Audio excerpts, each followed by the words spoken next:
Hello and welcome dear students. আপনারা একটি অঙ্ক দেখতে পাচ্ছেন। একটি জিনিসের বিক্রয় মূল্য 50 টাকা কমিয়ে দিলে 5% লাভের পরিবর্তে 5% ক্ষতি হয়। জিনিসটির বিক্রয় মূল্য কত ছিল? এই ধরনের প্রশ্ন বিভিন্ন রকম এক্সামে প্রচুর জিজ্ঞাসা করছেন। সো এই ধরনের প্রশ্ন পরীক্ষায় আসলে আমরা 3 থেকে 4 সেকেন্ডের মধ্যেই অ্যান্সার করতে পারবো, কিন্তু যদি বেসিক নিয়মে করতে যাই অঙ্কটা অনেকটাই সময় লেগে যাবে। আমরা বেসিক নিয়মে করতে যাব না। অবশ্যই আমাদের অঙ্ক শেখার জন্য বেসিক শিখতে হবে, কিন্তু পরীক্ষা হলে এক্সাম হলে আমাদের ম্যাক্সিমাম স্কোর করতে গেলে আমাদের বেসিক নিয়ম করলে চলবে না। তাহলে আমরা কি করব? শর্টকাট নিয়ম শিখব। এই প্রশ্নটার জন্য শর্টকাট নিয়ম কি হবে একটু লক্ষ্য করলেই আমরা দেখতে পাবো। এখানে কি বলছে? বিক্রয় মূল্য 50 টাকা কমিয়ে দিলে আমাদের 5% লাভের পরিবর্তে 5% ক্ষতি হয়। তাহলে আমরা যদি আমাদের জিনিসটির ক্রয় মূল্য মানে প্রাইস 100 টাকা ধরি, 100 টাকা, তাহলে আমাদের এর বিক্রয় মূল্য কত ছিল?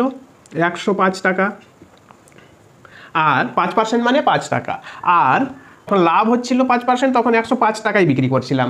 এবার বলছে 5% ক্ষতি হচ্ছে, তার মানে কি 95 টাকা হচ্ছে বিক্রয় মূল্য। এইবার আমরা দেখব এর মধ্যে ডিফারেন্স কত, বিক্রয় মূল্য এবং দুটো বিক্রয় মূল্যের মধ্যে ডিফারেন্সটা কত হচ্ছে? 10।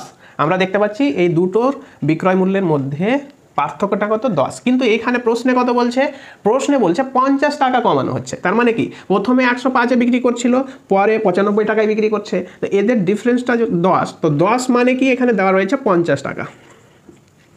50 যদি 10 মানে 50 হয়, প্রশ্ন বলছে জিনিসটির বিক্রয় মূল্য কত ছিল। তাহলে আমরা জিনিসটির বিক্রয় মূল্য কত? 105 টাকা ছিল প্রথমে, মানে কত ছিল বলেছে, এখন কত সেটা বলেনি, কত ছিল। তাহলে 105 টাকা।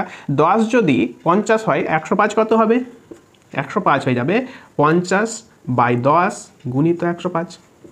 তার মানে অ্যান্সার কি আসবে? 525।